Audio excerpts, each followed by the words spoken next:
Hey, I hope everybody's having a good day.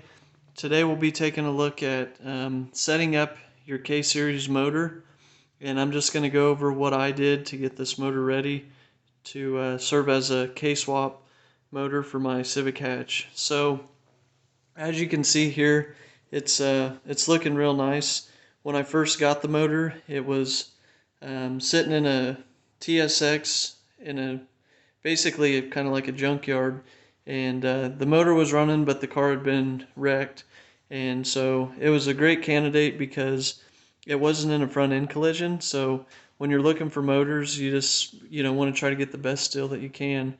And so I picked this motor up for like right around $400, and so I'm going to go over the things that I did to get it ready um, to put into my Civic. So um, coming over here to this side, you can see this is going to be your EP3 idler pulley, and so that's one thing you'll need. A lot of these parts you can get on eBay or Amazon, so that's one. This motor, when I picked it up, it didn't have an alternator, so I had to put that on there. That came from eBay as well. It was used. LKQ was selling that. And this belt, you can see here, it came with this idler pulley. It all came as a kit. So this intake manifold, it's the RBC intake manifold, and it's a Honda OEM manifold. They make great power, and just if you look around, a lot of guys have had great success with these.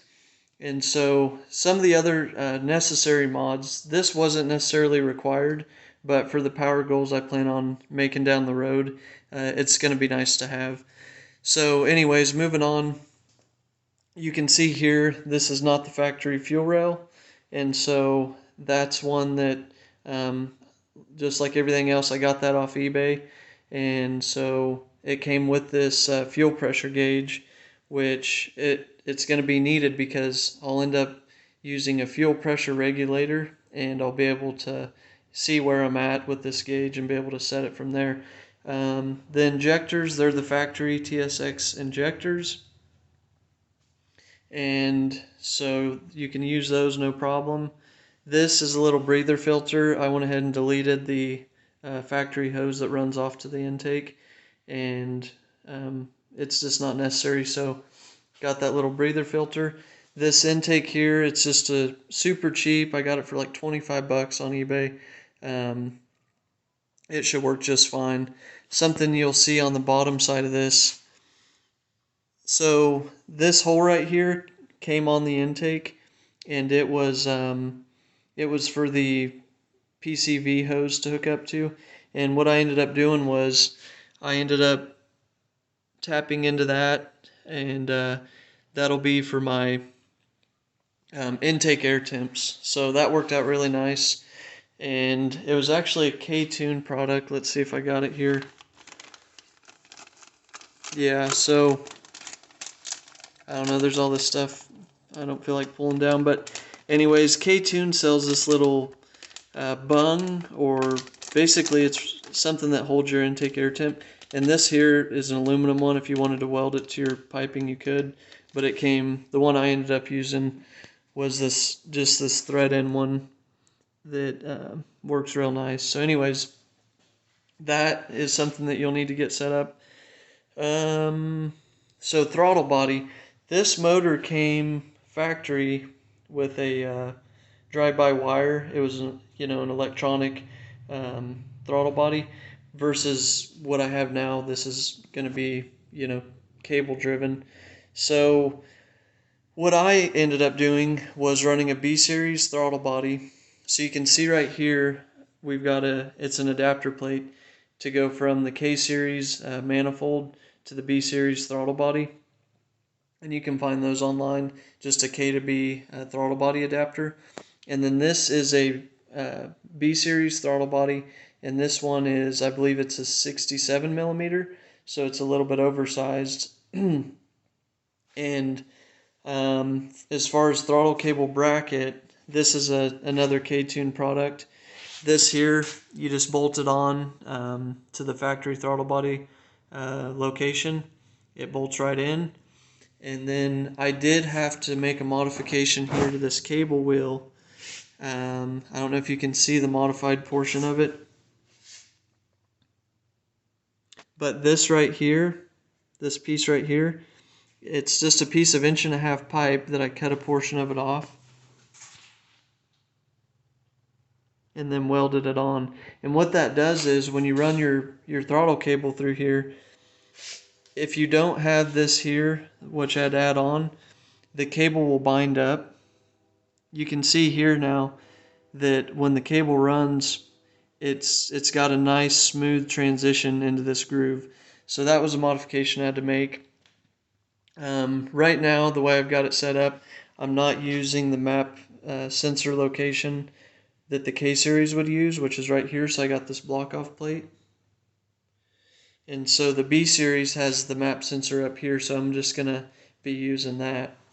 And so the reason I went with this B-Series throttle body, in case you're wondering, is the K-Series stuff. There's a lot of different options you can do. You can use a factory, a cord, some of the different K-Series cable-driven throttle bodies.